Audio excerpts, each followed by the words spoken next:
Hello all and welcome to the channel. Today I am taking a look at Last Will. Now this is a 2 to 5 player game. It's going to take you in the region of about 45 to 90 minutes, I would say, on the higher player counts, and it's a kind of lower medium complexity game, and it's got a very quirky theme in this one.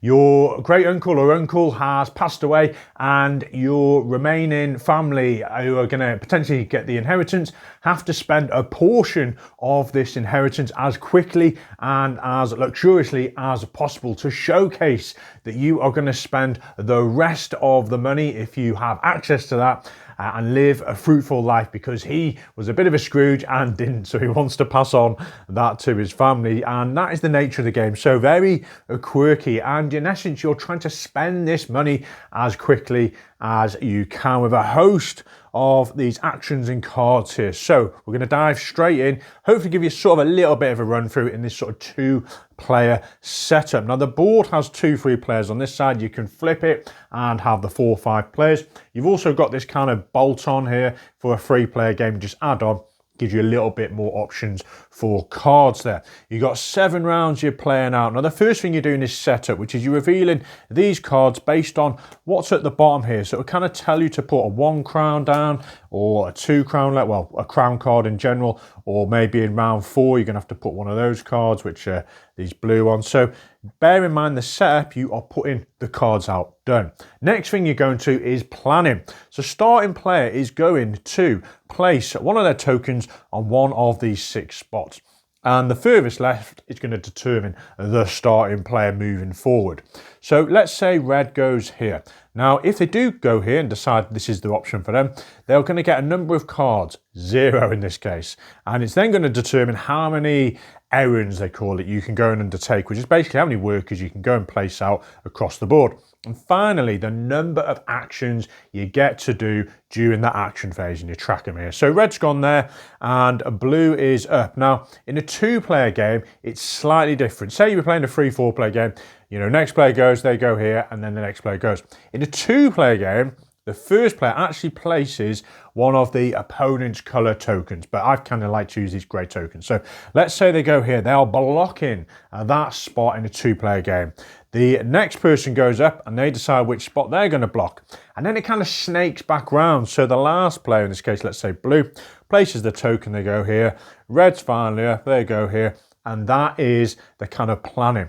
So blue gets 7 cards. Now they take the cards from the top of these decks. You can't go pinching these ones here, and you can't look at the card before you take your next one. So maybe you go 1, 2, 3, and so on. You keep those cards in your hand and you can have a little look at what you have got. Red gets their 5 cards, and that is planning done. So not only are you getting your cards, but it's determining the player order. So red, moving forward, is now the first player for this round.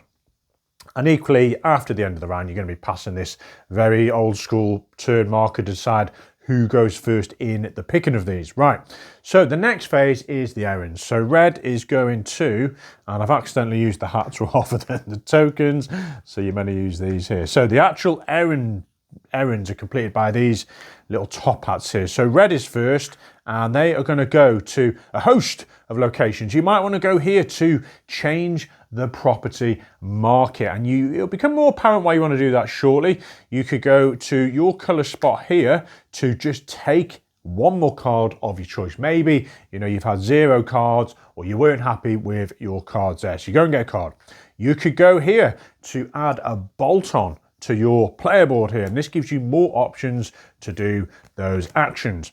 You could go here to just spend 2 money. You've gone to the theatre. Now here are the juicy spots. So you got the 4 at the bottom, and that is literally how you're going to claim whichever card you're after. Or you can go to the top spot and you can claim one of these 3 cards here.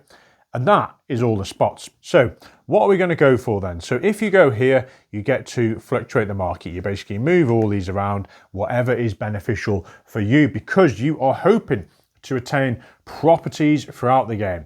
And let's say you decide to purchase this card at some point and you play it down into your player board. It's going to cost you 13, and dependent on where the orange marker is here, you're actually getting a reduction of 3, which means you're paying 10. But that's not good in this game. You want to be paying more money for your properties because you're trying to get rid of your money. You're not trying to buy, buy low, sell high. You're trying to sell, well, buy low, buy high, sell low in this game. So, bear that in mind. So that's all about the properties. As I said, you're getting a card here, expansion there, 2 money. Now, what have we got here card-wise? So the top 3 cards are more advanced cards. They've got, well, not more advanced, but they're slightly more beneficial. And they're kind of in the form of this deck here, which you work through the 1s and you got 2s and 3s. So looking at some of these then, this old friend I've utilised a lot. It gives you an extra action, which is fantastic because if red player in this case is only getting the 1 action, so the bolt on 1 here, and that's not a lot. You can see you can potentially go up to 10. So you might want to try and attain this old friend here. You've got instant cards, which are white, which are going to allow you to spend an action in this case. And 3 times you can depreciate your home. And that is apparent when you have one of these properties, because you can see on this one, you start your little house token on the top here. You purchased it for 13 in this case, and you're going to depreciate it from round to round, which means it's worth less, which is great because when you come to sell it, you don't want it to be worth a lot. You want to spend that money. So this is helping you do that by offering or undertaking in a wild party. Some of them are hectic day. You spend an action, you gain 3 actions just for this particular round. You've got estate agents, which give you, looks like a reduction when you come to sell it potentially. You've got dinners, which you can do, and you can spend 4 money as an action to go to dinner. So loads of abilities in there. And the ones at the bottom as well, you've got properties that come up. You can see this townhouse here.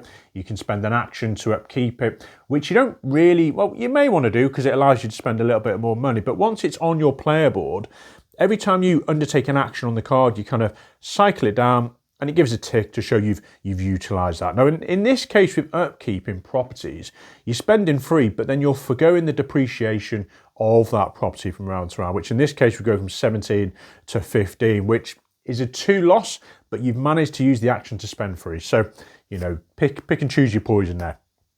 And you've got a host of others here. Now, this blue one at the end is a wild card. It basically mimics these blue cards, and there's a host of dogs, you've got horses, chefs, and you've got additional guests as well. So these are kind of a bolt-on for when you play certain cards. Maybe you have decided to play this reservation. And if you did have a chef card at the same time, or this wild card, you play that at the same time. And it means you can place it in your board. You put one of these sort of little tokens on it to represent that chef there. And when you decide to do this action, instead of just losing the 1 money fee reservation, you've got a fancy chef who's on your repertoire there. You can spend 2 in this case. So it's kind of building your strength and capability to spend more by having various guests and dogs and pets and all sorts. So those can be quite handy.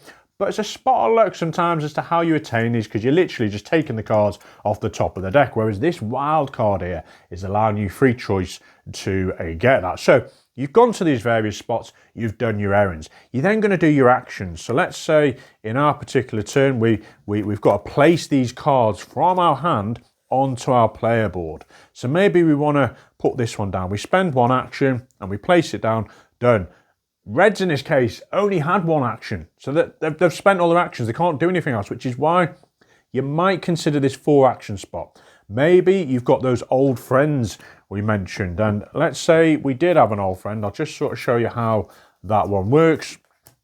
You would spend your old friend, and you get to keep it from round to round. These get to reset, and that would have given you an extra action, which then you could have spent maybe on this one to just spend 1 money, or whatever combination of cards you have on here. So, usually you've got some more exciting stuff. Maybe you've got a carriage here, which when you trigger, you just lose 2 money.